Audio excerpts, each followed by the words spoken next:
हरे कृष्ण कृष्ण कृष्ण हरे हरे हरे राम राम राम हरे Krishna Krishna Krishna Hare Hare Hare Krishna अंदरिकी so ఈ రోజు 18 రోజులలో భగవద్గీత అవగాహనము అనేటువంటి కార్యక్రమానికి ఇస్కాన్ శ్రీ శ్రీ రాధా గోవింద ఆలయము మంగళూరు కర్ణాటక తరపున మీకు స్వాగతం తెలియజేస్తూ ఉన్నాము. సో గత 9 రోజులుగా రోజుకొక అధ్యాయం చొప్పున 9 అధ్యాయాలను పూర్తి చేసుకోవడం జరిగింది. సో ఈ రోజు భగవద్గీత యథాతథంలోని 10వ అధ్యాయమైనటువంటి భగవద్విభూతి యోగము అనేటువంటి అధ్యాయాన్ని ఈరోజు మనము చూడబోతూ ఉన్నాము. సో నిన్నటి అధ్యాయము చివరిలో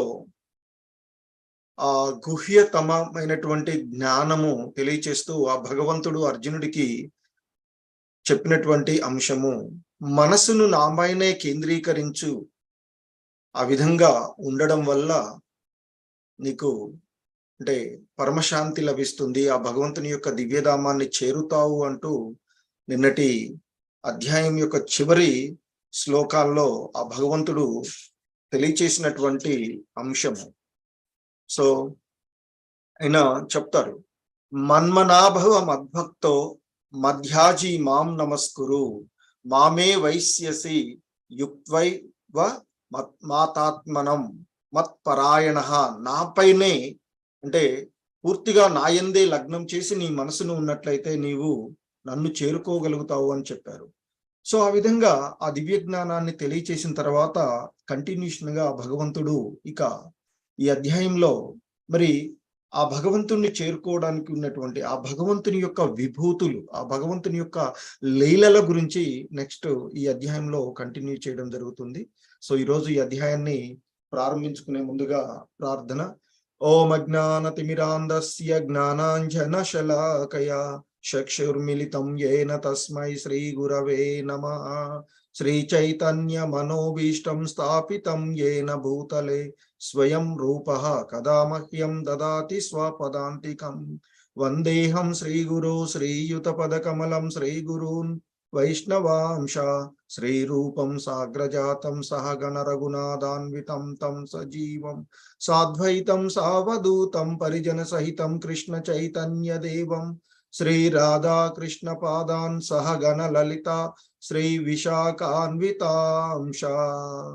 నమో ఓం విష్ణుపాదాయ కృష్ణ ప్రేష్టాయ భూతలే శ్రీమతే భక్తి వేదాంత స్వామి ఇతి నామినే.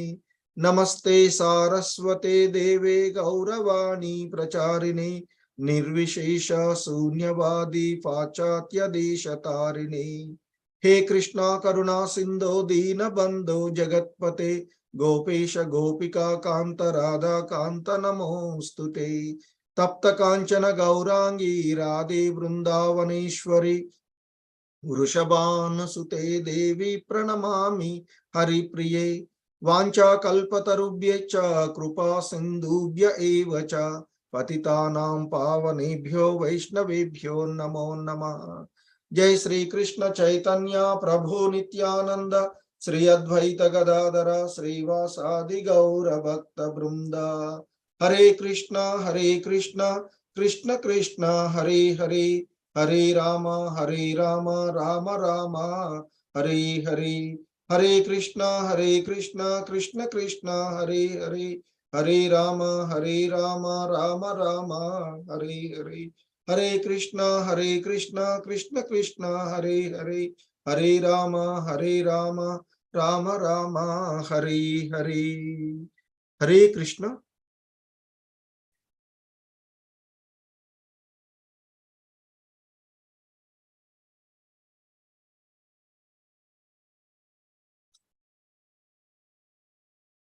సో ఈ 18 రోజులలో భగవద్గీత అవగాహనము అనేటువంటి కార్యక్రమంలో మనము ఈరోజు ఆ 10వ అధ్యాయమైనటువంటి భగవద్ విభూతి యోగము, the affluences of the absolute. So ఆ భగవంతుని యొక్క దివ్య లీలలను, ఆ భగవంతుని యొక్క విభూతులను ఈ అధ్యాయంలో మనము చూడబోతూ ఉన్నటువంటిది. సో ఈ అధ్యాయంలోని మొదటి ఇక్కడ ఈ ఈ అధ్యాయంలో ముఖ్యంగా భగవంతుడు ఇంతకుముందు చెప్పినట్లుగా 9వ అధ్యాయంలోని చివరి శ్లోకంలో ఆ భగవంతుని పైనే మనసు కేంద్రీకరించమని అలా చేయడం వల్ల ఆయన్ని చేరుకునేటువంటి అవకాశాన్ని గురించి.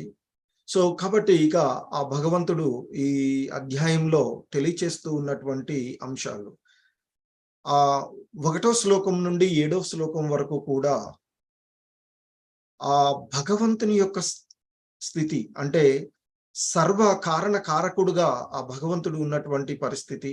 ఆ తర్వాత మధ్యలో మనకి ఇక్కడ 8 నుండి 11 వరకు ఉన్నటువంటి శ్లోకాలు ఏవైతే ఉన్నాయో ఈ శ్లోకాలని చతుశ్లోకే భగవద్గీత అనేటువంటి పేరుతో కూడా పిలుస్తారు.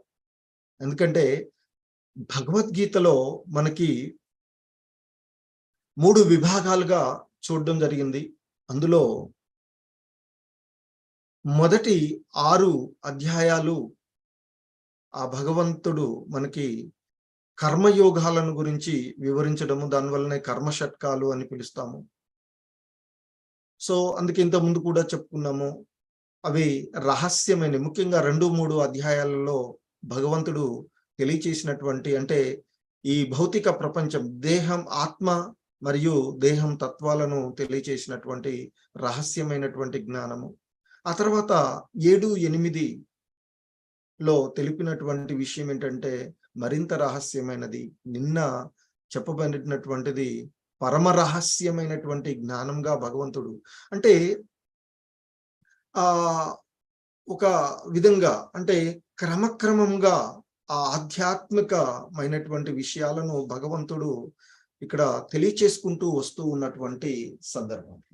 సో అయితే ఆ భగవద్గీతలో ముఖ్యంగా 7 నుండి 12 వరకు ఉన్నటువంటి అధ్యాయాలు ఏవైతే ఉన్నాయో వాటిని ఆ మధ్యలో ఉన్నటువంటి భక్తి యోగాలు ముఖ్యమైనటువంటివిగా చెప్పబడతాయి. అంటే ఒక పుస్తకం తీసుకున్నట్లయితే దీంట్లో మనకి మొదటి 6 అధ్యాయాలు అట్టలాగా ఉన్నట్లయితే చివరి 6 అధ్యాయాలు ఇటువైపు ఉండేటువంటి, సో మధ్యలో ఉన్నటువంటి 6 అధ్యాయాలు 7వ అధ్యాయం నుండి 12 వరకు ఉన్నటువంటి చాలా ముఖ్యమైనవిగా చెప్తారు, భక్తి యోగాన్ని గురించి తెలియజేసేటువంటిది.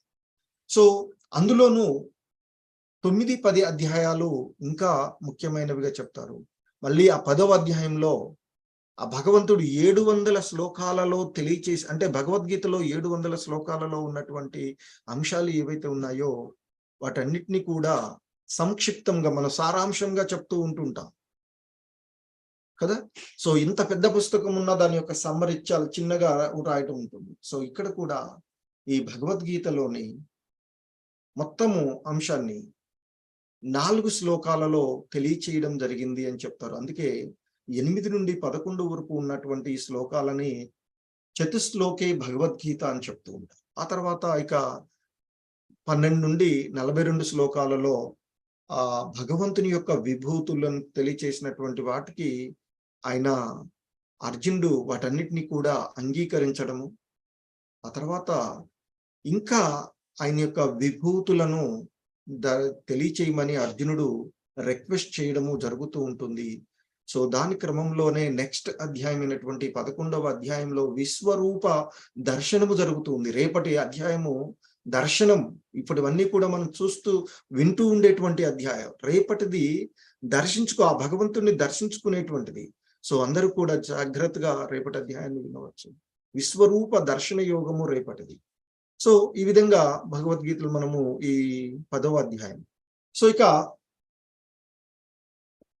ఇక్కడ ఈ అధ్యాయంలో మొదటి శ్లోకం, ఆ భగవద్ విభూతి యోగము అనేటువంటి అధ్యాయంలోని మొదటి శ్లోకంలో ఆ భగవంతుడే చెప్తూ ఉన్నాడు. ఇక్కడ శ్రీ భగవానువాచ భూయ ఏవ మహాబాహో శృణు మే పరమం వచః యత్తేహం ప్రియమానాయ వక్ష్యామి హితకామ్యయ.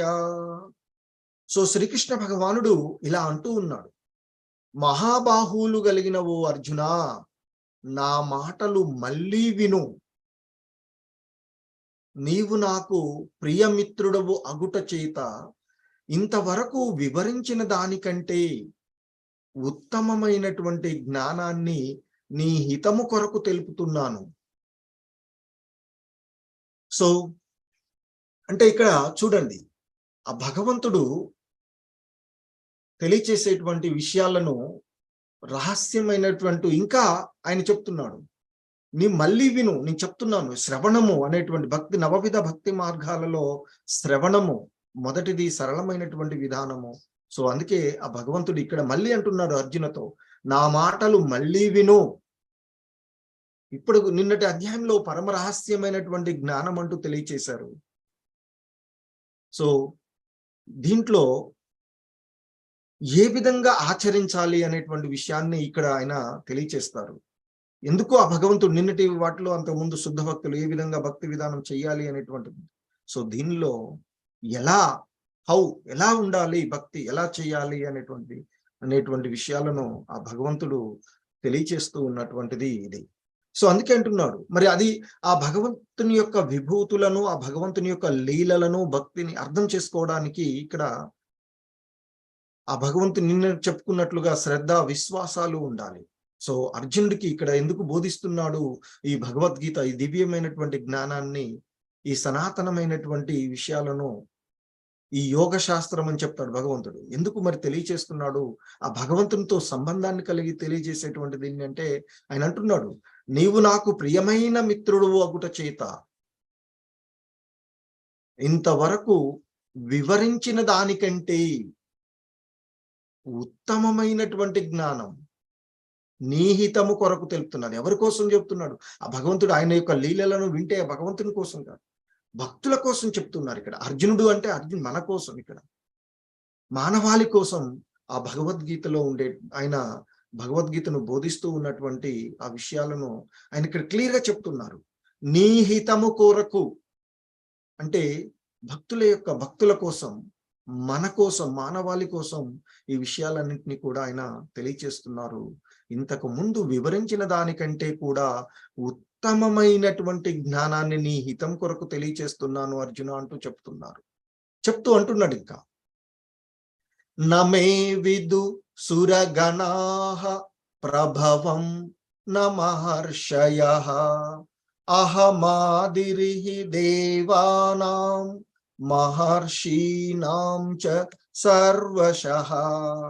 సో ఇంకా ఆ భగవంతుడు చెప్తూ ఉన్నటువంటి అంశాలు, దేవతలకు గాని మహర్షులకు గాని నా పుట్టుక వైభవము తెలియదు. ఎందుకనగా దేవతలకు మరియు మహర్షులకు నేనే మూలము. సో ఇక్కడ ఇక్కడ ఆ బ్రహ్మ సంహితలో చెప్పబట్టినట్లుగా, బ్రహ్మే కీర్తించినట్లుగా ఆ కృష్ణ భగవానుడే దేవాది దేవుడు, అతని కంటే గొప్పవాడు ఎవడు లేడు, అతడే సర్వకారణ కారకుడు అని, తానే సమస్త దేవతలకు మహర్షులకు కారణమని ఇక్కడ భగవంతుడు స్వయంగా చెప్తూ ఉన్నటువంటి విషయం. సో కాబట్టి మరి ఆ దేవతలు అలాగే మహర్షులైనటువంటి వారు కూడా శ్రీకృష్ణుని సరిగా అర్థం చేసుకోలేరు అనేటువంటి విషయాన్ని ఇక్కడ ఆ భగవంతుడు చెప్తూ ఉన్నటువంటి అంశము. ఎందుకంటే సో సాధారణంగా మనం చూస్తాం,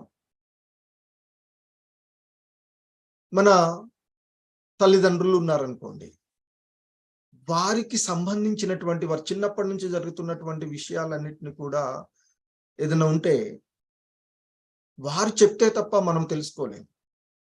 కానీ మనము ఉన్నామనుకోండి, ఎందుకంటే మనం పుట్టిన ముందే ఉన్నారు వారు, కాబట్టి మన విషయాలన్నీ కూడా ప్రతిదీ వారు తల్లిదండ్రులకు తెలుస్తూ ఉంటుంది. సో అదే ఇక్కడ కూడా భగవంతుడు చెప్తూ ఉన్నటువంటి అంశం ఏంటంటే, ఈ దేవతలకు మహర్షులకు వీరందరికీ కూడా నేనే కారణము, అంటే ఆయన ద్వారానే వచ్చినటువంటిది.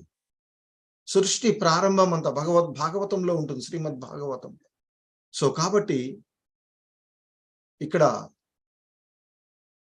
ఆ దేవతలు గాని మహర్షులు గాని ఆ భగవంతుని వైభవాలు, ఆ భగవంతుని గురించినటువంటి విషయాలు తెలుసుకోలేరు అని చెప్తారు. ఎందుకంటే వారందరూ కూడా ఆయన ద్వారా, ఆయన వల్లనే వచ్చినటువంటి వాళ్ళు.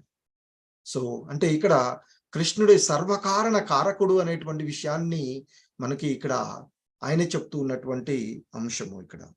సో కాబట్టి ఆ భగవంతుణ్ణి గురించి అర్థం చేసుకోవాలి అనేటువంటి విషయంలో దేవతలు, మహర్షులు వంటి వారు కూడా మోహానికి గురవుతారు అనేటువంటి విషయానికి ఇక్కడ మనం 2 ఉదాహరణలు చెప్పుకోవచ్చు. ఒకటి, ఆ దేవాది దేవుడైనటువంటి కృష్ణ భగవానుడు ద్వాపర యుగంలో అవతారం తీసుకొని ఆయన ఉంటూ ఉన్నప్పుడు ఆ బ్రహ్మ కూడా క్షణకాలం మోహానికి గురవుతాడట.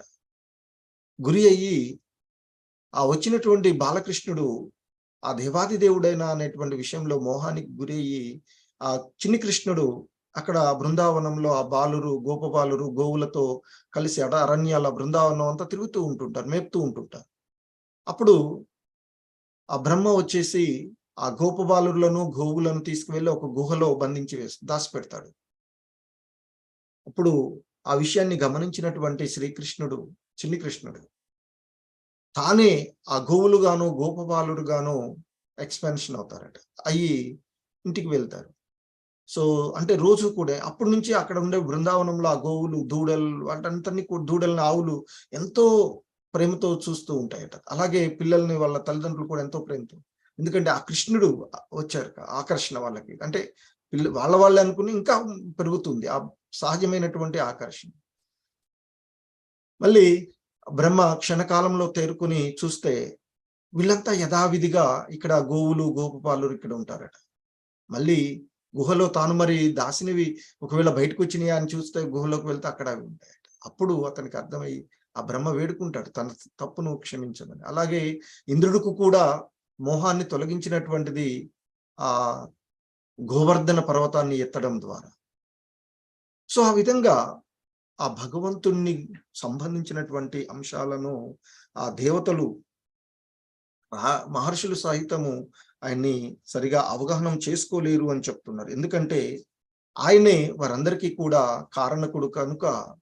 సో, ఆ విధాన్ని భగవంతుని యొక్క విషయాన్ని ఇక్కడ తెలియచేస్తున్నటువంటిది, ఆ భగవంతుని యొక్క విభూతులను ఆయన తెలియచేస్తూ ఉన్నారు. ఇంకా చెప్తున్నారు, యో మామ ఝమమా నాదించ వేత్తి లోక మహేశ్వరం అసమ్మూఢ స మత్యేషు సర్వ పాపై ప్రముచ్యతే. సో, ఇక్కడ ఆ భగవంతుడు చెప్తూ ఉన్నారు, యో మామ ఝమనాదించహ అంటే ఇక్కడ ఆ భగవంతుణ్ణి తర్వాత ఇంకా చెప్తున్నారు, వేత్తి లోక మహేశ్వరం అంటే నన్ను జన్మరహితుడను, అనాదిని, సర్వలోక మహేశ్వరుడను అని తెలుసుకున్నవారు మోహానికి గురికారు మరియు వారు సమస్త పాపముల నుండి విముక్తి చేయబడతారు. సో, అంటే ఆ భగవంతుణ్ణి తెలుసుకోవడం వల్ల కలిగేటువంటి ప్రయోజనాలను ఇక్కడ ఆ భగవంతుడు మనకి తెలియచేస్తూ ఉన్నటువంటి అంశం. సో, ఇంతకుముందు మనకి 7వ అధ్యాయంలో ఆ భగవంతుడే తెలియచేసినటువంటి విషయం, మనుష్యానాం సహస్రేషు కచ్చిద్యతతి సిద్ధయ్యే అంటూ 7వ అధ్యాయంలో భగవంతుడు చెప్తూ ఉంటుంటారు. సో, ఆ ఇక్కడ అనేకలుగా ఉన్నటువంటి జనులలో ఏ ఒక్కరూ నన్ను గురించి తెలుసుకోవడానికి ప్రయత్నిస్తారు. అలా ప్రయత్నించినటువంటి వాడిలో ఏ ఒక్కడో పరిపూర్ణతను సాధిస్తాడు. అలా సాధించినటువంటి వాడిలో ఒక్కడు మాత్రమే యథార్థంగా నన్ను అర్థం చేసుకోగలుగుతారు అంటూ ఆ మనుష్యానాం సహస్రేషు అనేటువంటి శ్లోకంలో భగవంతుడు 7వ అధ్యాయంలో మనకి తెలియచేసినటువంటి అంశం. సో, కనుక ఆ భగవంతుణ్ణి జన్మరహితుడగాను, అంటే ఈ సృష్టి ఆయన నుండే వచ్చినటువంటి, సృష్టికి ఆయనే మూలాధారము, ఆయన నుండి ఇదంతా వచ్చింది, ఆయన దేని నుండి రాలేదు అనేటువంటిది. సో, ఉదాహరణకు మనం ఒక రైలు ఉందనుకోండి, ఒక 4 బోగీలతో రైలు నడుస్తుంది అనుకుందాం. అంటే పాతకాలంలో ఉండే స్టీమ్ ఇంజిన్‌తో నడుస్తున్నటువంటిగా భావించి ఉందనుకుందాం. సో, 4వ బోగి తీసుకుంటే దాన్ని ఎవరు గుంజుతూ ఉంటారు? మూడో బోగి గుంజుతుంది. మూడో బోగిని ఎవరిదంటే రెండో బోగి. రెండో బోగిని ఏది గుంజుతుందంటే మొదటి బోగి. మొదటి బోగిని ఏది గుంజుతుందంటే ఇంజిన్ గుంజుతూ ఉంటుంది. మరి ఇంజిన్ కంటే ముందు ఏది ఉండదు. సో, ఇంజిన్ తనకు తానుగా అక్కడ శక్తిని ఉత్పత్తి చేసుకుంటూ ఉంటుంది. సో, ఇక్కడ భగవంతుడు కూడా అదే. సో మళ్ళీ భగవంతుడు ఉన్నాడంటే మరి భగవంతుడికి పూర్వము ఇంకా ఏమీ లేదు. అది ఇక్కడ అర్థం చేసుకోవలసినటువంటి, అనాదిగా ఉన్నటువంటి వాడు ఆ భగవంతుడు అనేటువంటి విషయాన్ని అర్థం చేసుకోమనేటువంటి చెప్తున్నారు. సో వీరందరికీ కూడా మూల ఆధారంగా ఆ భగవంతుడే అనేటువంటి అంశాన్ని ఇక్కడ మనకి తెలియచేస్తూ ఉన్నటువంటి అంశం. సో ఇంకా ఆయన చెప్తూ ఉన్నటువంటిది బుద్ధి, జ్ఞానము, సంశయము మరియు భ్రాంతి రాహిత్యము, క్షమాగుణము, సత్యము, ఇంద్రియ నిగ్రహము, మనోనిగ్రహము, సుఖదుఖములు, జనన మరణములు, భయము, ధైర్యము, అహింస, సమత్వము, తృప్తి, తపస్సు, దానము, కీర్తి, అపకీర్తి మొదలైనటువంటి ఇవన్నీ కూడా జీవుల యొక్క గుణాలు అని చెప్తాం.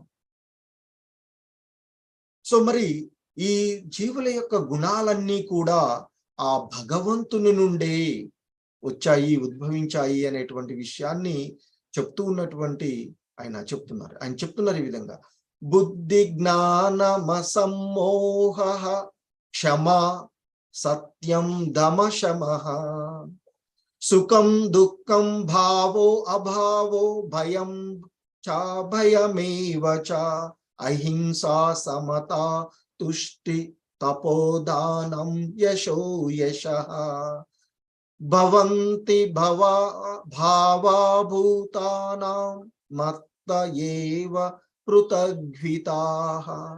సో ఇవన్నీ కూడా అంటే బుద్ధి, జ్ఞానము, సంశయము, భ్రాంతి రాహిత్యము, క్షమాగుణము, సత్యము అంటే జీవులలో ఉండేటువంటి ఈ లక్షణాలన్నీ కూడా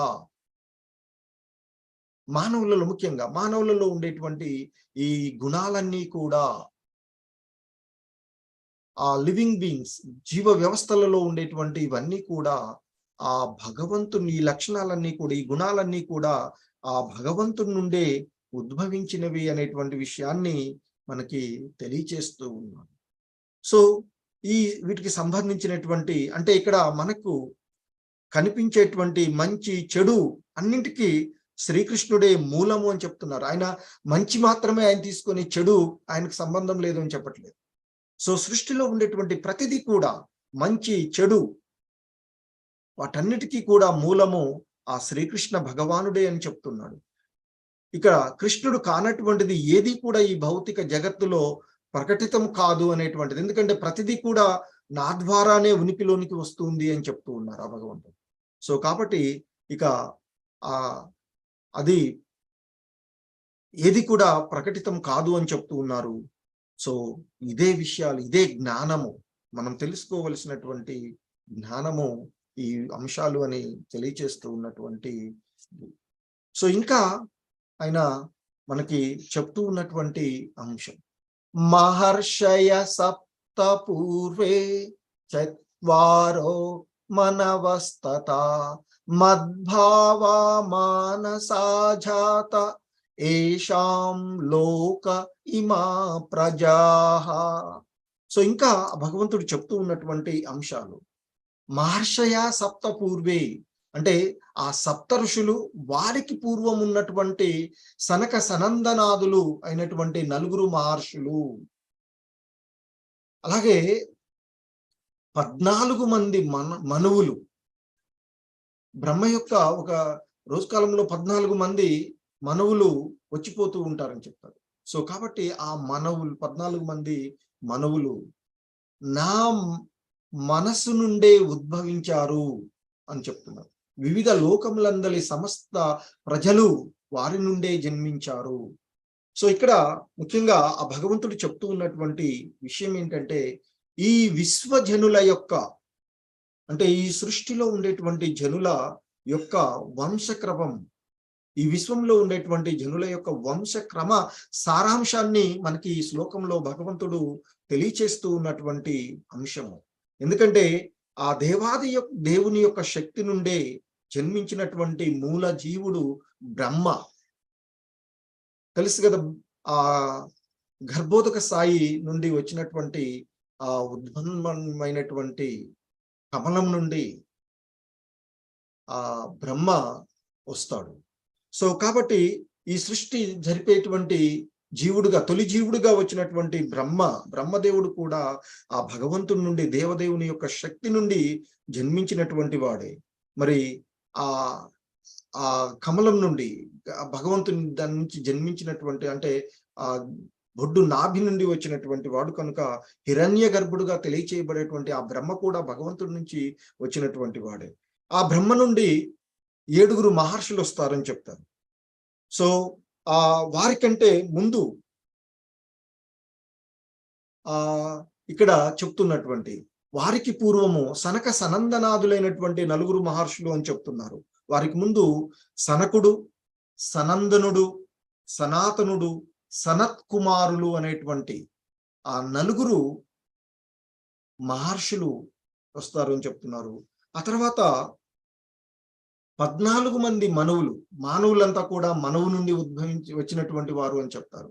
సో ఈ 14 మంది మనవులు వీరందరూ కూడా ఆ భగవంతుడి నుంచి వచ్చినటువంటి విషయాలే అనేటువంటి విషయాన్ని మనకి ఈ శ్లోకంలో తెలియచేస్తూ ఉన్నటువంటి, అంటే ఈ విశ్వంలో జనుల యొక్క వంశ క్రమము ఏ విధంగా ఉంటుంది అనేటువంటి విషయాన్ని ఆ భగవంతుడు మనకి తెలియచేసినటువంటి అంశం ఇక్కడ.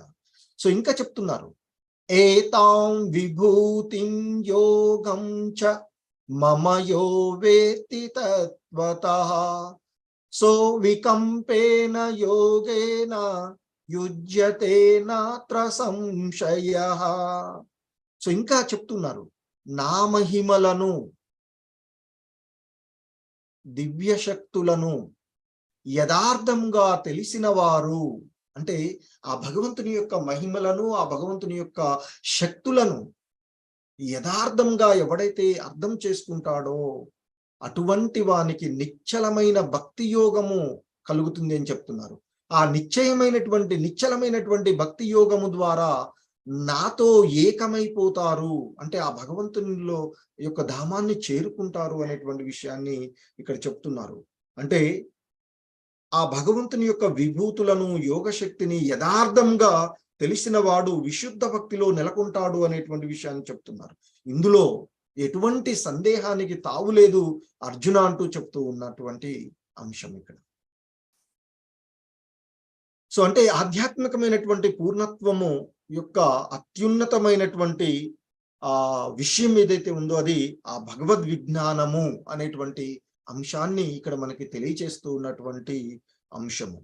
సో ఇక ఇంతకుముందు చెప్పుకున్నట్లుగా మనము ఆ భగవద్గీత యొక్క సారాంశం అంతా కూడా ఈ 4 శ్లోకాలలో చెప్పబడినటువంటి చతుశ్లోకే భగవద్గీతలోని మొదటి శ్లోకం. ఇక్కడ ఆ భగవంతుని యొక్క ఐశ్వర్యాలను తెలుసుకోవడం, మరేంటి ఆ భగవంతుని యొక్క విభూతులను, భగవద్విభూతి యోగం కదా, మరి ఆ విభూతులను తెలుసుకోవడం వల్ల కలిగే ఫలితాలను ఇక్కడ మనకు చెప్తున్నారు. అదే కదా మానవాళికి కావలసినటువంటి ఆ భగవద్గీత, భగవంతుని యొక్క బోధనలు తెలుసుకోవడం వల్ల కలిగే ఫలితం.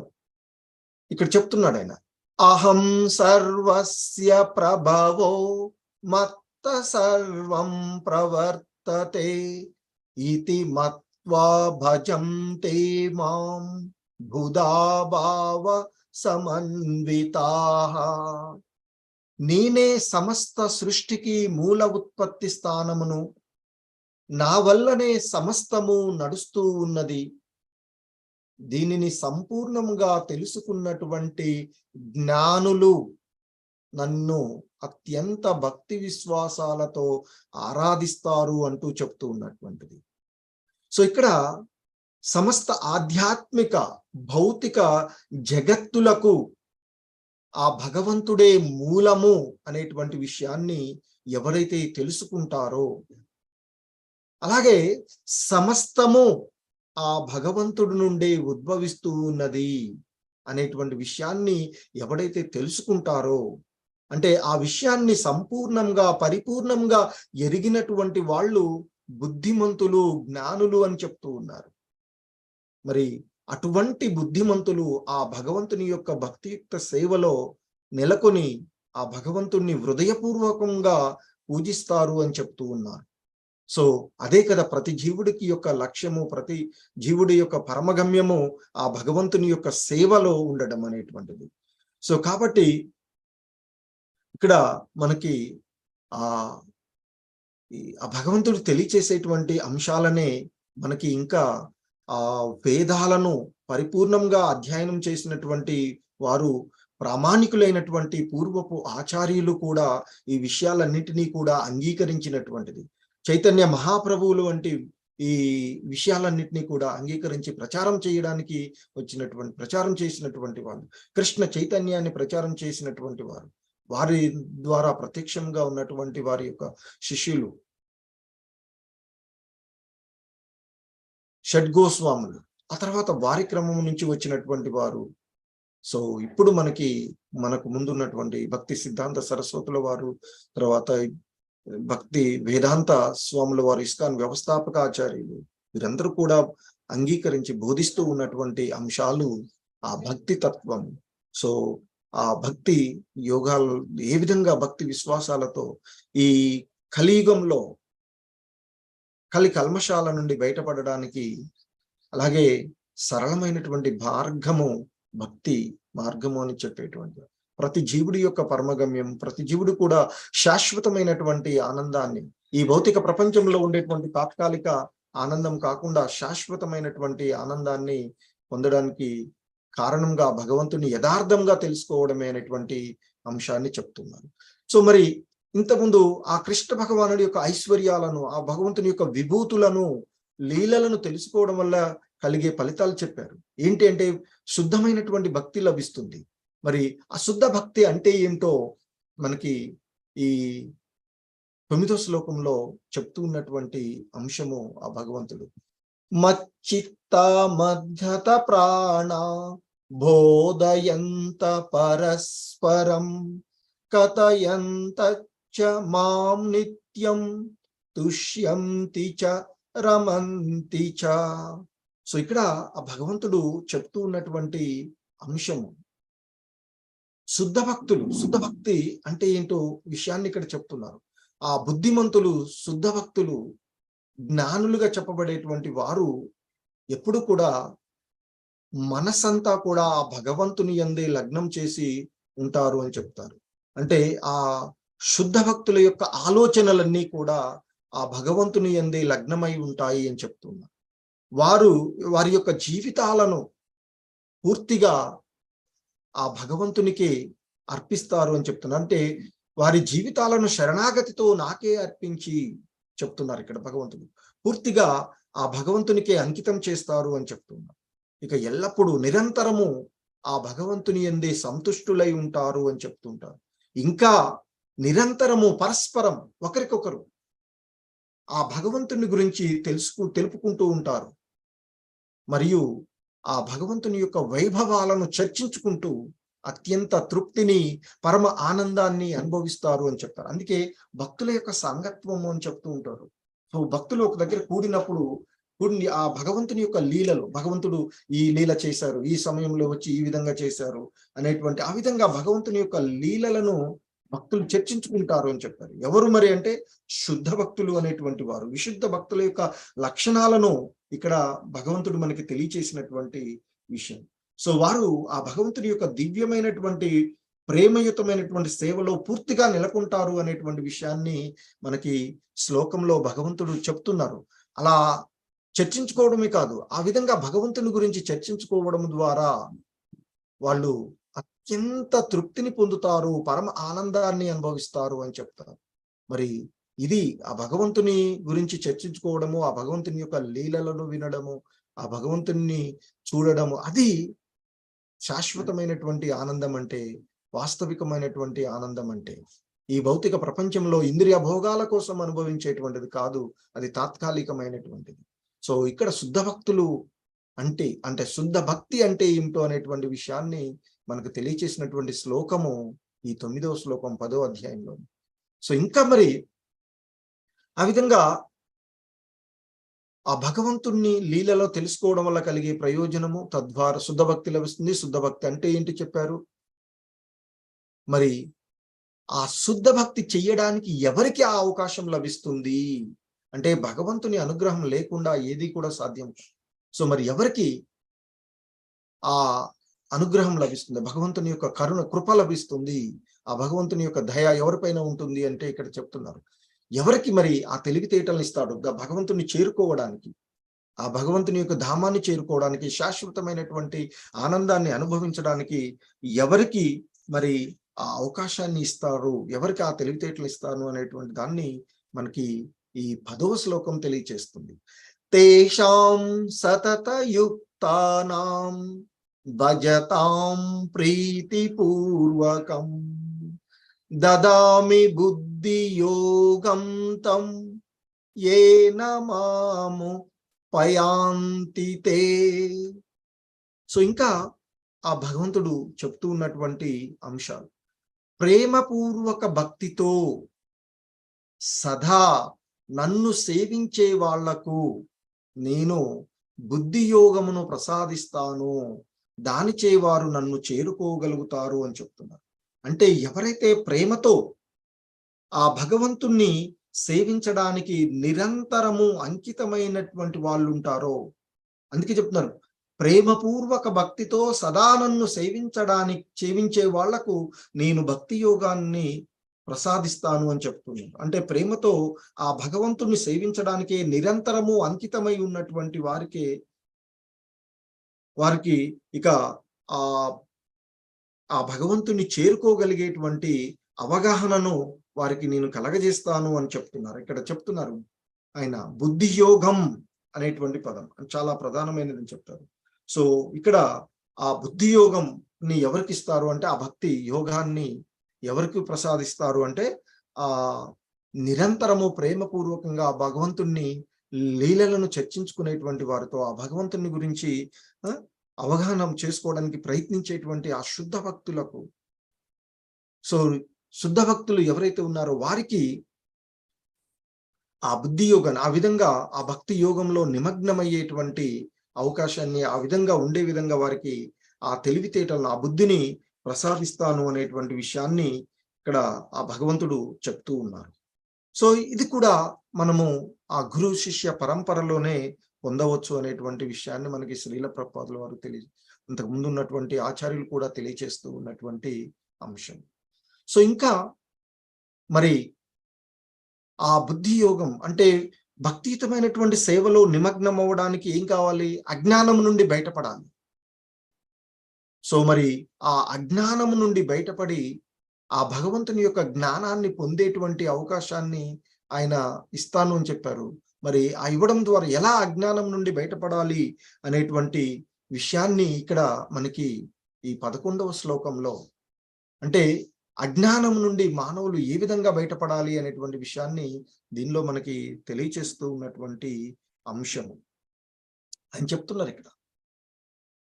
తేషామేవానుకంపార్థం అహమజ్ఞానజం తమః నాశయామ్యాత్మభావస్థో జ్ఞానదీపేన భాస్వత. సో ఆ భగవంతుడు చెప్తున్నాడు, మరి అటువంటి ఆ శుద్ధ భక్తుల ఆ నిరంతరము భక్తియుతమైనటువంటి సేవలో నిమగ్నమయ్యేటువంటి, అంటే ప్రేమతో ఆ భగవంతుని సేవించి నిరంతరము ఆయన పైన ఆయనకే అంకితమైనటువంటి ఆయన్ని అర్థం చేసుకోవడానికి ప్రయత్నం చేసేటువంటి వారు ఎవరైతే ఉన్నారో వారి మీద కరుణ చూపడానికి, అంటే ఆ శుద్ధ భక్తుల పైన కరుణ చూపడానికి ఆయన అంటున్నారు, నేను వారి మీద కరుణ చూపడానికి. ఎవరు వారు?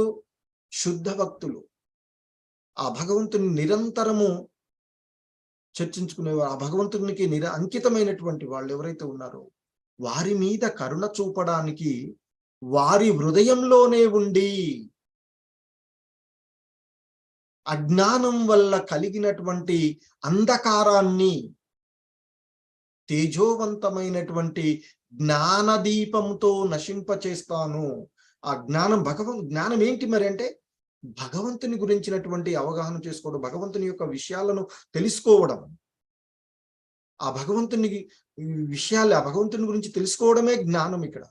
సో మరి ఆ భగవంతుని గురించి తెలుసుకోవడం ద్వారా మనలో ఉండేటువంటి అజ్ఞానం ఏదైతే ఉందో అది తొలగిపోతుంది అని చెప్తున్నాను. మరి హృదయాలలో ఉన్నటువంటి అజ్ఞానం ఏదైతే ఉందో ఆ అజ్ఞానాన్ని మన హృదయాలలో ఉన్నటువంటి అందరి హృదయాలలోనూ నేను పరమాత్మ రూపంలో ఉన్నాను అని చెప్తాను.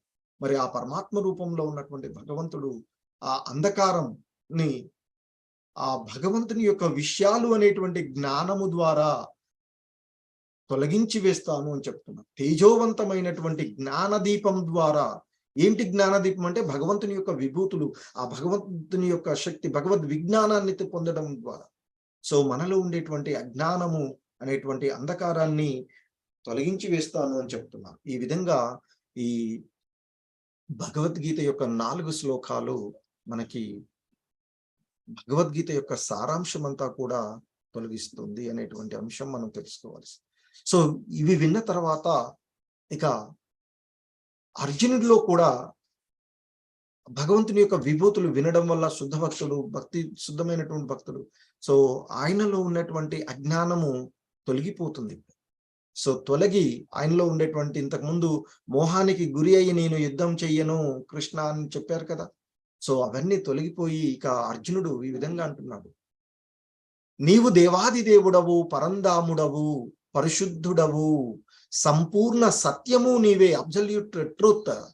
సో సంపూర్ణమైనటువంటి సత్యము నీవే, శాశ్వతమైన వాడవు నీవే, నీవే ఆది పురుషుడవు, అతీంద్రియుడు, ఇంద్రియాలకు అతీతంగా ఉండేటువంటి వాడు, పుట్టుక లేనివాడవు, సర్వము వ్యాపించి ఉన్నటువంటి వాడవు నీవే అని అర్థం చేసుకున్నాడు.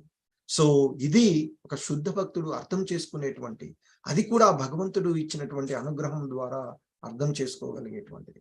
సో ఆ అజ్ఞానాన్ని తొలగించి వేస్తాడు భగవంతుడు. ఎప్పుడు అంటే ఆ భగవంతుని గురించి తెలుసుకోవాలనేటువంటి జిజ్ఞాసులో ఉన్నప్పుడు, ఆ భగవంతుని యొక్క విషయాలు వింటున్నప్పుడు. ఇక్కడ నేరుగా సాక్షాత్తు ఆ దేవాది దేవుడి ద్వారానే విన్నాడు అర్జునుడు. సో కనుక ఆయనలో ఉండే మోహం అంతా తొలగిపోయింది. సో ఆయన అంటున్నాడు ఇక్కడ, నీవు దేవాది దేవుడవు, పరంధాముడవు, పరిశుద్ధుడవు, సంపూర్ణ సత్యము నీవే, శాశ్వతమైన వాడవు, నీవే ఆది పురుషుడవు, అతీంద్రుడు, పుట్టుక లేనటువంటి వాడవు, సర్వము వ్యాపించి ఉన్నటువంటి వాడవు నీవే అని తాను అర్థం చేసుకుని ఇంకా చెప్తున్నారు ఆయన.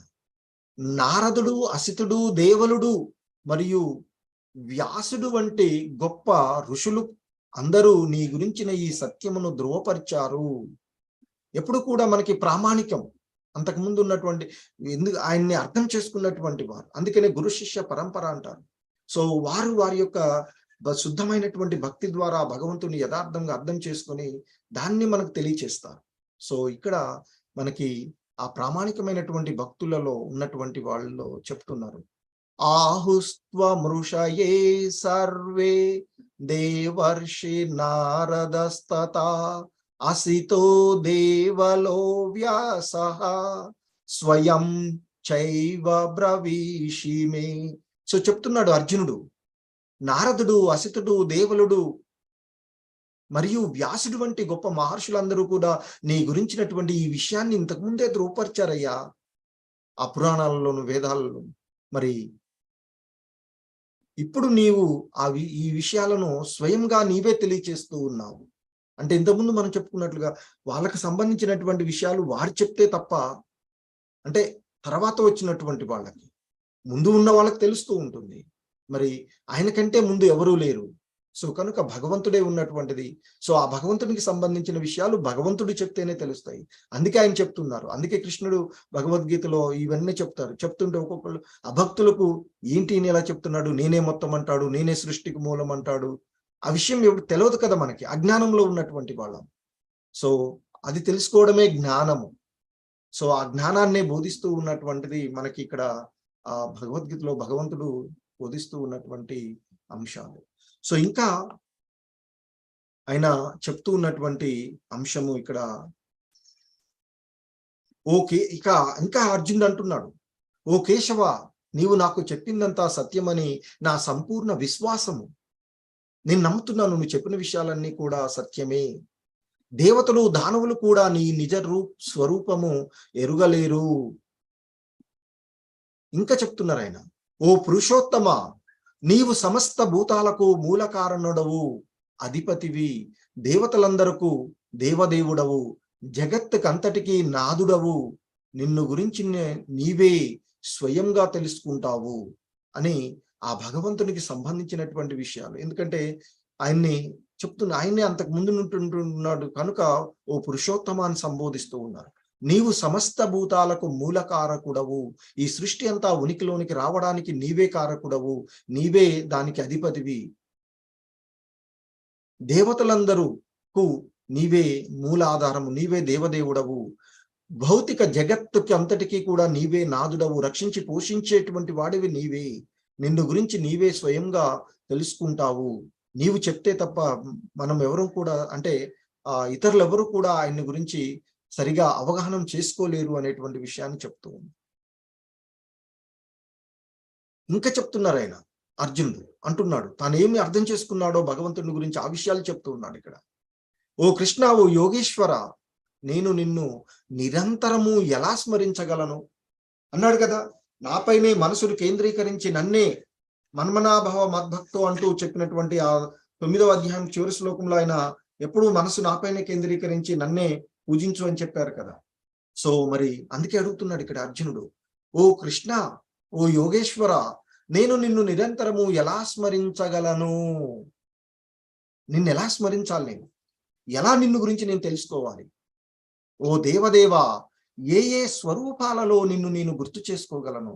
ఏ విధంగా నిన్ను నేను గుర్తు చేసుకుంటూ ఉండాలి? నిరంతరము నిన్నే స్మరిస్తూ ఉండాలి అంటున్నావు కదా. శుద్ధ భక్తులు నిరంతరము నీ గురించే స్మరిస్తూ నిన్నే నీ లీలలు చెప్తా అంటున్నారు కదా.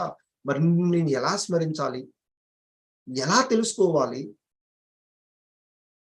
అనేటువంటి విషయాన్ని, ఏ స్వరూపాలలో నిన్ను నేను గుర్తు చేసుకోవాలి అని అడుగుతున్నాడు. ఇంకా అంటున్నాడు ఆయన, ఓ జనార్దన, నీ యొక్క దివ్య మహిమలు మరియు అవతారాలను మరలా విస్తారంగా వివరింపు.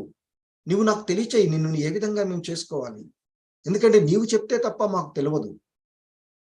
సో అంటూ ఇంకా అంటున్నాడు, నీ వచనామృతము వింటూ ఉంటే ఎన్నటికీ తనివి తీరదు.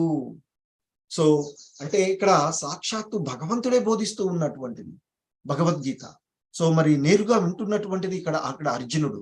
మరి అక్కడ సాక్షాత్తు ఆ భగవంతుని ద్వారా వింటున్నటువంటి అర్జునుడికి ఆ భగవంతుని యొక్క మాటలు ఎలా ఉన్నాయంటే అమృతం వంటివి, మృతం లేనటువంటివిగా, శాశ్వతమైనటువంటి లివింగ్ ఉన్నటువంటిగా ఉన్నవి. సో మరి ఆ వచనామృతము వింటూ ఉంటే ఎన్నటికీ తనివి తీరడం లేదు, ఇంకా నీ నుంచి నేను వినాలి అనిపిస్తుందయ్యా అంటూ అర్జునుడు తాను పొందినటువంటి అనుభూతులను తెలియచేస్తూ ఉన్నటువంటిది. సో ఆ విధంగా అర్జునుడు అడిగినటువంటి దానికి కృష్ణ భగవానుల వారు సమాధానం చెప్తూ ఆయన అంటూ ఉన్నాడు, ఈ విధంగా చెప్తున్నాడు. ఇక అడిగినటువంటి దానికి, అర్జునుడు అడిగినటువంటి విషయానికి సో కృష్ణ భగవానుడు ఈ విధంగా సమాధానం చెప్తున్నారు. ఓ అర్జున, నా దివ్య వైభవాలను గురించి అలాగే చెప్తాను. నీవు అడిగావు కదా, హరే కృష్ణ, నా వైభవాలను గురించి నీవు అడిగావు కనుక నేను చెప్తాను నా వైభవాలను గురించి. నా విభూతులకు అంతమే లేనందువల్ల ముఖ్యమైనటువంటి వాటినే వివరిస్తాను. ఎందుకంటే ఆ భగవంతుని యొక్క విభూతులు అనంతంగా ఉంటాయి. సో ఆయన యొక్క అవతారాలు అనంతము అని చెప్తారు. అందులో కొన్ని అవతారాలను మాత్రమే మనం ప్రముఖంగా చర్చించుకుంటూ ఉంటాం. అందులో ముఖ్యంగా దశావతారాలు అని చెప్తూ ఉంటుంటాం. సో ఇక్కడ ఆ భగవంతుని యొక్క అవతారాలు ఆయన అనంతంగా విస్తరించి ఉన్నటువంటి వాడు. సో మరి అటువంటి ఆ భగవంతుని యొక్క అన్నింటినీ చర్చించడం అనేటువంటిది ఇక్కడ సాధ్యం కాదు. ఎందుకంటే భాగవతంలో ఆయన చెప్తారు, నా యొక్క అవతారాలకు అంతమే లేదు, నేను పొందినటువంటి నామాలను నేనే గుర్తుపెట్టుకోను, అన్ని రకాలుగా ఆయన వ్యాప్తి చెంది ఉంటారు అనేటువంటిది. సో కాబట్టి ఇక్కడ కూడా ఆయన చెప్తున్నటువంటి విషయము, నా విభూతులకు అంతమే లేదు, అనంతంగా ఉన్నటువంటిది, సర్వకారణ కారకుడుగా ఉన్నటువంటి వాడు కనుక అందులో కొన్ని ముఖ్యమైనటువంటి వాటిని నేను నీకు తెలియచేస్తాను, విను అర్జున అంటూ ఇక ఆయన మొదలు పెడుతూ ఉన్నారు. అహమాత్మా గుడాకేశ సర్వభూతాయ స్థితః అహమాదిత్య మద్యం చ భూతానామంత ఏవ చ. ఓ అర్జున, నేను సర్వభూతముల హృదయములలో కూర్చుని ఉన్న పరమాత్మను. సో ఇక్కడ భగవంతుడు చెప్తూ ఉన్నటువంటి అంశం. సో ఇంతకుముందు మనకి పురుష అవతారాల్లో మహావిష్ణువు, కారణోదక సాయి విష్ణువు, గర్భోదక సాయి విష్ణువు, క్షీరోదక సాయి విష్ణువు అని. సో ఆయన ఇక్కడ మనకు చెప్తూ ఉన్నటువంటి అందరి హృదయాలలో కూర్చున్నటువంటి పరమాత్మని నేను చెప్తున్నాను. నేనే సర్వప్రాణుల ఆది, మధ్యము, అంత్యము. అంటే సర్వప్రాణులు ఉత్పత్తి కావడానికి, అవి స్థితిలో ఉండడానికి, తిరిగి అవి లయం చెందడానికి, వీటన్నిటికీ కూడా నేనే మూల ఆధారము అంటూ చెప్తూ ఉన్నటువంటిది భగవంతుడు ఇక్కడ. సో చెప్తూ ఇంకా ఆ భగవంతుని యొక్క విభూతులను గురించి చెప్తూ ఆయన అంటున్నారు. ఆయన చెప్తున్నటువంటి ఆదిత్యులలో నేను విష్ణువును, తేజస్సులలో నేను ప్రకాశవంతమైనటువంటి సూర్యుడిని, మరుత్తులలో నేను మరీచిని, మరియు ఆకాశ నక్షత్రాలలో చంద్రుడు నేను అని చెప్తున్నారు.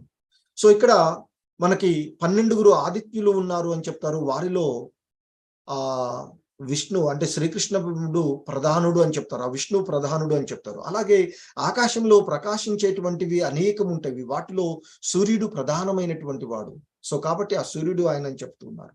అలాగే ఇంకా మనకి అంతరిక్షంలో 50 రకాలైనటువంటి వాయువులు వీస్తూ ఉంటాయి అని చెప్తారు. ఈ గాలులను నియంత్రించేటువంటి దేవత మరీచి, అతడు కూడా శ్రీకృష్ణుడి యొక్క ప్రతినిధే అనేటువంటి విషయాన్ని చెప్తున్నారు. అలాగే ఆకాశ నక్షత్రాలలో చంద్రుడు అంటే రాత్రివేళ అత్యంత వైభవంగా కనిపించేటువంటి చంద్రుడు ఆ భగవంతుని యొక్క ప్రాతినిధ్యంగా చెప్తూ ఉన్నారు. సో ఇంకా చెప్తున్నారు ఆయన, వేదానాం సామ వేదోస్మి దేవానామస్మి వాసవః ఇంద్రియానాం మనశ్చాస్మి భూతానామస్మి చేతన. ఇంకా చెప్తున్నారు ఆయన, వేదములలో నేను సామవేదమును, దేవతలలో స్వర్గరాజు ఇంద్రుడను నేను, ఇంద్రియాలలో నేను మనస్సును, జీవులలో నేను ప్రాణమును అంటూ ఆ భగవంతుడు తెలియచేస్తూ అంశం. ఇంకా చెప్తున్నారు ఆయన, రుద్రాణం చంకరచ్చాస్మి విత్తేషో యక్ష రక్షసాం వసూనాం పావకచ్చాస్మి మేరుః శిఖరినామహం.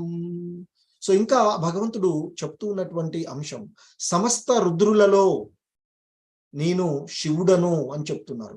అలాగే యక్ష రాక్షసులలో నేను ధనపతి కుబేరుడను, వసువులలో నేను అగ్నిని, మరియు పర్వతాలలో నేను మేరు పర్వతమును అని చెప్తున్నారు. సో ఆ 11 మంది రుద్రులు ఉన్నారు అని చెప్తారు. వారిలో శంకరుడు అంటే శివుడు ప్రధానమైనటువంటి వాడు. సో ఆ శివుడు ఆయన అని చెప్తున్నారు. అలాగే ఆ ఇంకా యక్ష రాక్షసులలో ఆ ధనానికి అధిపతిగా ఉండేటువంటి ఆ కుబేరుడు, కోశాధికాధిపతిగా ఉండేటువంటి ఆయన కుబేరుడు, ఆయన ప్రాతినిధ్యం అని చెప్తున్నారు.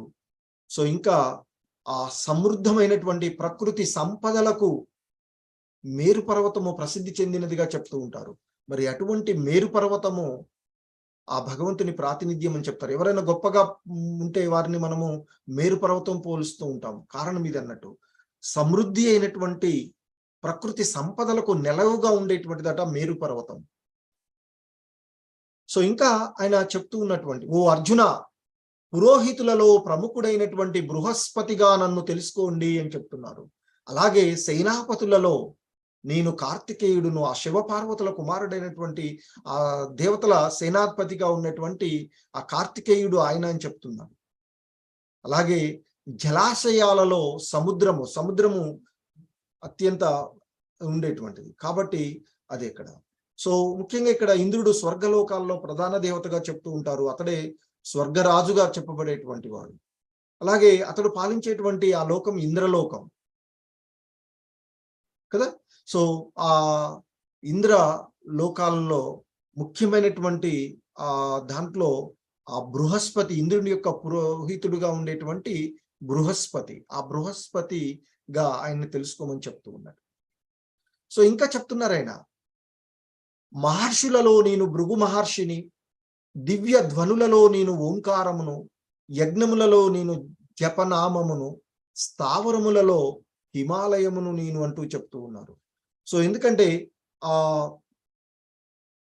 ఇక్కడ మనకి ఆ విశ్వంలో తొలి జీవుడైనటువంటి బ్రహ్మదేవుడు నానా రకాలైనటువంటి జీవుల ఉత్పత్తి కొరకు పలువురు పుత్రులను సృష్టించారు అని చెప్తూ ఉంటారు. ఆ పుత్రులలో భృగువు అత్యంత శక్తివంతమైనటువంటి వాడు, ఋషి అని చెప్తారు. కనుకనే ఆ భృగు మహర్షి ఆయన యొక్క ప్రాతినిధ్యం అని చెప్తారు. అలాగే దివ్య ధ్వనులలో ఓంకారం శ్రీకృష్ణుడి యొక్క ప్రాతినిధ్యంగా చెప్పబడుతూ ఉంది. అలాగే ఆ యజ్ఞాలలో చేయబడేటువంటి జపనామం హరే కృష్ణ కృష్ణ కృష్ణ హరే హరే, హరే రామ రామ రామ హరే హరే అంటూ ఆ నామ స్మరణలో ఆయన ఇంకా చెప్తున్నారు. ఆయన అన్ని వృక్షాలలో నేను అశ్వత్థ వృక్షాన్ని, వృక్షాలలో ప్రముఖమైనటువంటి ఆ అశ్వత్థ వృక్షము ఆ భగవంతుని యొక్క ప్రాతినిధ్యము అని చెప్తున్నారు. దేవర్షులలో నారదుడు ఆయన అని చెప్తున్నారు. గంధర్వులలో చిత్రరథుడు ఆయన అని చెప్తూ ఉన్నటువంటి అంశము. అలాగే సిద్ధులలో నేను కపిలమునిని అని చెప్తూ ఉన్నారు. సో ఇక్కడ సాధారణంగా అత్యంత ఎత్తైనటువంటి సుందరమైనటువంటి వృక్షాలలో అశ్వత్థ వృక్షము ఒకటి అని చెప్తారు, రావి చెట్టు. సో మరి అటువంటి ఆ చెట్టు ఆ భగవంతుని యొక్క ప్రాతినిధ్యంగా చెప్పబడుతూ ఉన్నటువంటిది. సో అలాగే ఇక దేవతలలో నారదుడు, దేవర్షులలో నారదుడు ప్రముఖుడుగా ఉంటారు. అలాగే ఆ గంధర్వులలో ఆ గాన గంధర్వులు అని చెప్తూ ఉంటుంటారు. సో ఆ గంధర్వ లోకంలో సుందరంగా గానం చేసి ఇటువంటి జీవులతో నిండి ఉంటుంది అని చెప్తారు గంధర్వ లోకం. మరి అటువంటి వారిలో ఉత్తమ గాయకుడు చిత్రరథుడు అని చెప్తారు. సో మరి ఆ చిత్రరథుడు భగవంతుని యొక్క ప్రాతినిధ్యంగా చెప్పబడుతూ ఉన్నటువంటి అంశము. అలాగే సిద్ధులు కలిగినటువంటి వారిలో గొప్పవాడు కపిలముని అని చెప్తారు. సో ఇంకా చెప్తూ ఉన్నటువంటి అంశము ఇక్కడ మనకి అశ్వములలో అమృతం కొరకు సముద్రాన్ని చిలికినప్పుడు ఉద్భవించినటువంటి ఉచ్చైస్రవముగా నన్ను తెలుసుకోవలసింది అర్జున అని చెప్తూ ఉన్నారు. అలాగే గజరాజులలో నేను ఐరావతమును అని చెప్తూ ఉన్నారు. అలాగే మానవులలో ఆయన రాజు అనేటువంటి చెప్తూ ఉన్నటువంటి అంశంగా ఇక్కడ మనకి తెలియచేస్తున్నటువంటిది. సో ఇంకా ఆయన మనకి ఇక్కడ తెలియచేస్తున్నటువంటి అంశము ఆయుధములలో నేను వజ్రాయుధమును అని చెప్తున్నారు. గోవులలో నేను సురభిని, కామధేనువు అన్నిటినీ ఇచ్చేటువంటి సంతాన ఉత్పత్తికి కారణమైనటువంటి వాటిలో ప్రేమ దేవత ఆయన అని చెప్తున్నారు. ఆ మన్మధుడు ఆయన అని చెప్తున్నారు. సర్పములలో వాసుకి ఆయన యొక్క ప్రాతినిధ్యంగా చెప్తున్నారు. అలాగే ఇంకా చెప్తున్నారు అనేక పడగలు కలిగినటువంటి నాగులలో నేను అనంతుడను, జలవాసులలో నేను వర్ణదేవతను, పితృదేవతలలో నేను ఆర్యముడను, నియమాలను అమలు పరిచే వారిలో యమధర్మరాజును నేను అంటూ చెప్తున్నారు. ఇంకా చెప్తున్నారు దైత్య దానవులలో రాక్షసులలో నేను భక్త ప్రహ్లాదులను అని చెప్తున్నారు. అన్నింటినీ నియంత్రించేటువంటి కాలము ఆయనే అని చెప్తున్నారు. జంతువులలో నేను సింహము అంటే జంతువుల మృగ రాజు అయినటువంటి సింహం అని, అలాగే పక్షులలో పక్షిరాజు అయినటువంటి గరత్మంతుడు ఆయన యొక్క ప్రాతినిధ్యం అని చెప్తున్నారు. ఇంకా చెప్తున్నారు ఆయన పవిత్రం చేసేటువంటి వాటిలో వాయువు ఆయన అని చెప్తున్నారు. ఆయుధాలు ధరించినటువంటి వారిలో గొప్పవాడైనటువంటి శ్రీరామచంద్రుడు ఆయన అని చెప్తున్నారు. జలరాశులలో మొసలి ఆయన అని చెప్తున్నారు. ప్రవహించేటువంటి నదులలో పవిత్రమైనటువంటిది గంగా, ఆ పవిత్ర గంగా నది భగవంతుని యొక్క ప్రాతినిధ్యంగా చెప్తూ ఉన్నటువంటిది. సో ఇంకా ఆయన చెప్తున్నారు ఓ అర్జున, సమస్త చరాచర సృష్టికి నేనే ఉత్పత్తి, ఉనికి, అంతము, విద్యలన్నింటిలో ఆధ్యాత్మిక విద్యను నేను అని చెప్తున్నారు. సో ఇంతకుముందు కూడా మనం చెప్పుకున్నటువంటి విద్యలలో ఆధ్యాత్మిక విద్య అత్యున్నతమైనటువంటిదిగా చెప్పబడేటువంటిది. అలాగే వాదించే వాళ్ళలో వాదాన్ని నేను అని చెప్తున్నారు. అక్షరాలలో అకారాన్ని నేను, అలాగే సమాసాలలో ద్వంద్వ సమాసము ఆయన అని చెప్తున్నారు. నాశనము లేని కాలము, సృష్టికర్తలలో బ్రహ్మ. ఇంకా ఆయన చెప్తున్నారు సర్వాన్ని హరించేటువంటి మృత్యువు కూడా భగవంతుడే అని చెప్తున్నారు. అలాగే కలగబోయే సమస్తానికి మూలము ఆయనే, అంటే భవిష్యత్తు కూడా ఆయనే అని చెప్తున్నారు. ఇంకా చాలా చక్కగా ఇక్కడ చెప్తున్నటువంటి స్త్రీలలో ఉండేటువంటి కీర్తి, సంపద, వాక్కు, జ్ఞాపక శక్తి, మేధ, ధైర్యము, ఓర్పు ఇవన్నీ కూడా స్త్రీ లక్షణాలుగా చెప్తుంటారు. సో కనుక ఇది ఇక్కడ ఆ కీర్తి, సంపద, వాక్కు, జ్ఞాపక శక్తి, మేధ, ధైర్యము, ఓర్పు వంటివన్నీ కూడా ఆ భగవంతుని యొక్క ప్రాతినిధ్యమే అని చెప్తున్నారు. ఇంకా ఆయన చెప్తున్నారు నేను సామవేద గానాలలో బృహత్సామమును అని చెప్తున్నారు. అలాగే ఛందస్సులలో గాయత్రి ఛందస్సు ఆయన అని చెప్తున్నారు. మాసాలలో మార్గశిర మాసము, పవిత్ర మాసమైనటువంటి మార్గశిర మాసము ఆ భగవంతుని యొక్క ప్రాతినిధ్యం అని చెప్తున్నారు. అలాగే ఋతువులలో వసంతకాలం, వసంత ఋతువు ఏదైతే ఉందో ఈ ఆహ్లాదకరంగా ఉండేటువంటి వాతావరణం అంతా కూడా, పుష్పాలన్నీ కూడా వస్తూ ఆ వసంత ఋతువు భగవంతుని యొక్క ప్రాతినిధ్యంగా చెప్తూ ఉన్నారు. ఇంకా ఆయన చెప్తున్నారు, మోసములలో జూదాన్ని నేను అని చెప్తున్నారు.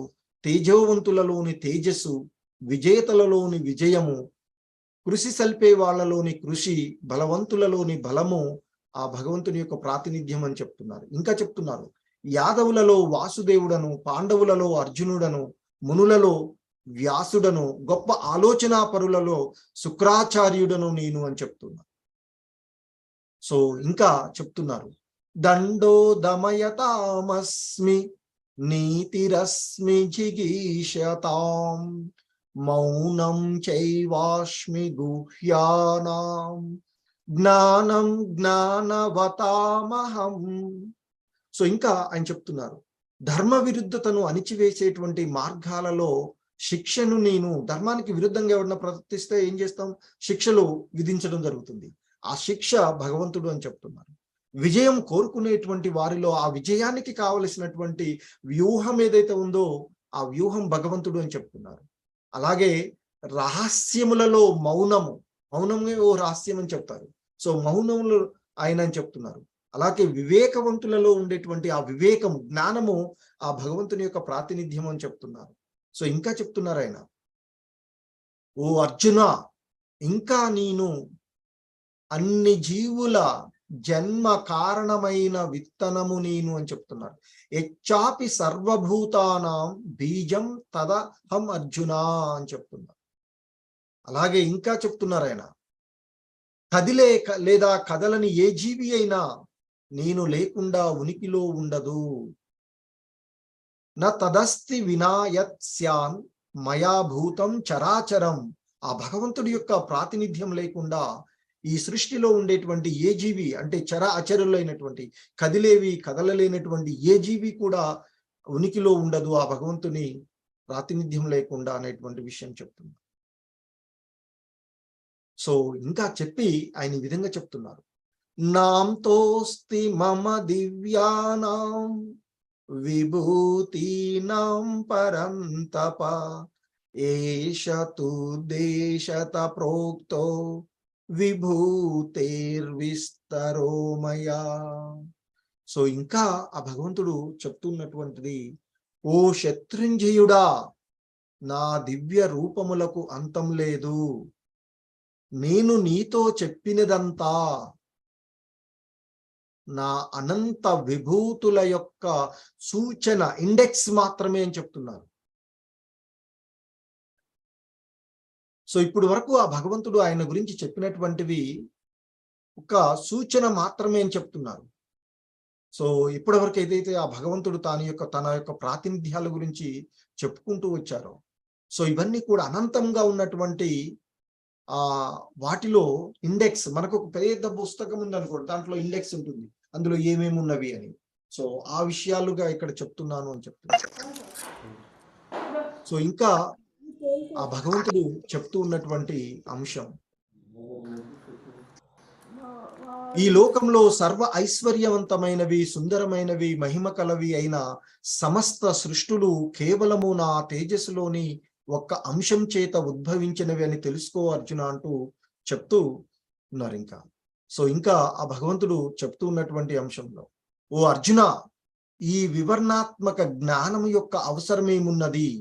కేవలము నా ఒక్క అంశ మాత్రము చేతనే నేను ఈ విశ్వమంతా వ్యాపించి పోషిస్తూ ఉన్నాను అంటూ ఆ భగవంతుని యొక్క అవతారాల్లో ఉన్నటువంటి ఆ క్షీరోదక సాయి విష్ణువు గురించి చెప్తూ ఉన్నటువంటి అంశం ఇక్కడ. సో అన్ని ఇంట్లో కూడా సర్వము వ్యాపించి ఉన్నటువంటి ఆ భగవంతుడు అని చెప్తూ ఉన్నారు. హరే కృష్ణ హరే కృష్ణ హరే కృష్ణ కృష్ణ కృష్ణ హరే హరే, హరే రామ రామ రామ హరే హరే. హరే కృష్ణ. అందరికీ ధన్యవాదాలు. సో కొంచెం కాలం టైం ఎక్కువైనట్టు